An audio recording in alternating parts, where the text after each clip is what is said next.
Le duel diamétralement opposé, le grand stade toulousain se déplace à Aimé Giral.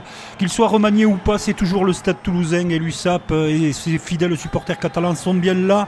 Pas grand monde, très clairement, dans les tribunes ne pense que l'USAP peut réaliser l'exploit. Mais sait-on jamais, le rugby réserve tellement de surprises. Et dans les premières minutes, on voit que ces Catalans sont bien en place, sont habités par une férocité de tous les instants en défense et surtout passe les 3 premiers points par l'intermédiaire de Ocagne.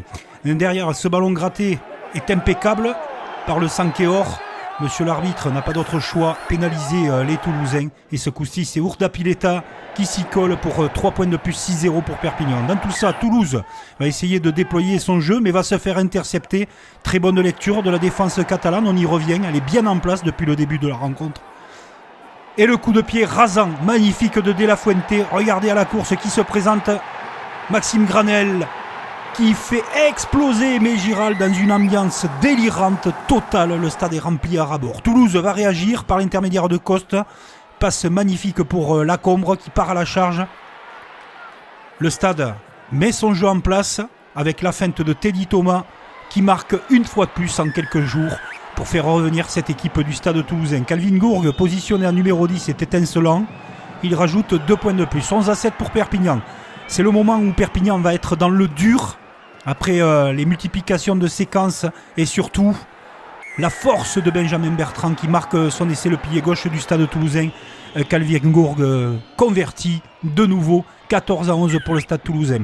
La domination est importante de la part des Rouges et Noirs et Calvin Gourgue, une fois de plus, marque un essai. Il est rayonnant en poste de mi-d'ouverture, 12, 13, 15. C'est là qu'il avait commencé sa jeune formation à Grenade-sur-Garonne.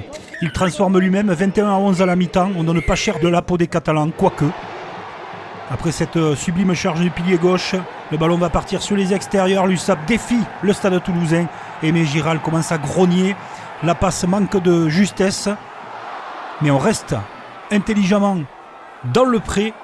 On va se reconstituer patiemment.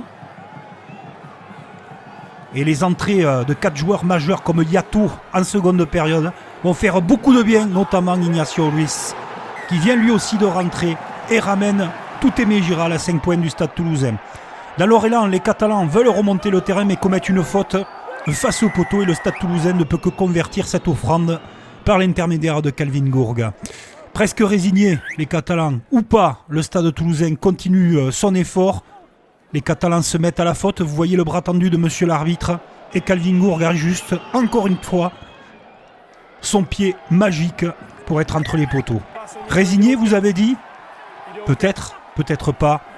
Dans un élan d'orgueil, d'envie, un sursaut incroyable, l'USAP revient entre les poteaux avec Peseli Yato. Ce courage, cette ambition dans le jeu et surtout cette envie qui leur manquait depuis le début de la saison et retrouver les voilà à 4 points du stade toulousain. Il reste 5 minutes, le ballon est capté parfaitement, tout Aimé Giral pousse avec l'équipe, on déroule dans l'embut, incroyable. Joaquim Oviedo vient de faire passer l'USAP devant. La transformation est assurée par Ocagne. Exploit retentissant de l'USAP qui a eu le mérite d'une seule chose, d'avoir envie d'y croire jusqu'au bout. Et c'est ça le top 14, la récompense pour Labitte et son staff et la déception forcément pour Hugo Mola et le stade toulousain.